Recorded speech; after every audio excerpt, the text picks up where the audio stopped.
Train থেকে পড়ে মৃত্যু হলো এক যুবকের। ভিড়ের চাপেই ওই যুবকের ট্রেন থেকে পড়ে মৃত্যু হয়েছে বলে অভিযোগ। ঘটনাটি ঘটেছে শিয়ালদা মেন শাখায় টিটাগড় এবং খড়দা স্টেশনের মাঝে। রেলের কাজের জন্য শিয়ালদা স্টেশনের 1 থেকে 5 নম্বর প্ল্যাটফর্ম বন্ধ রয়েছে। ফলে সকাল থেকেই ব্যাপক ভোগান্তির শিকার হচ্ছেন যাত্রীরা।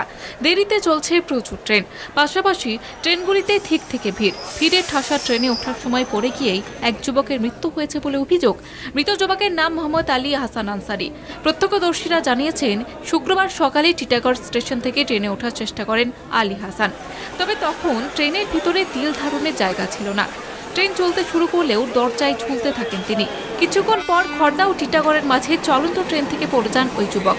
বছর 22-এর ওই যুবক সল্টলেক সেক্টর 5-এ কাজ করতেন বলে জানা গিয়েছে। ট্রেন থেকে পড়ে যাওয়ার পর তড়িঘড়ি তাকে ব্যারাকপুর বিএন বসু হাসপাতালে নিয়ে যাওয়া হলে মৃত বলে ঘোষণা করেন চিকিৎসকরা। খবর পেয়ে ঘটনাস্থলে যায় টিটাগড় থানার পুলিশ। আমি যখন যাই ইমার্জেন্সিতে দেখতে, ওখানে পেশেন্ট তখন ড্রাউজি অবস্থায় আছে, অর্থাৎ গ্যাসপিং অবস্থায়, শ্বাসকষ্টের মতো হচ্ছে। প্রাইমারি ট্রিটমেন্ট ওখানে করা হয়। ওখানে ওদের বলা হয় যে বাড়ির লোক যদি কেউ থাকে তাকে ইনফর্ম করুন। প্রাইমারি ট্রিটমেন্ট করার পরে যখন বাইরে বের করা হয় তখন ওকে অক্সিজেন দেওয়া হয়। তখন শ্বাসকষ্ট আরও বেড়ে যায়। আরও 2-3টে ইঞ্জেকশন দেওয়া হয় যেগুলো দরকার।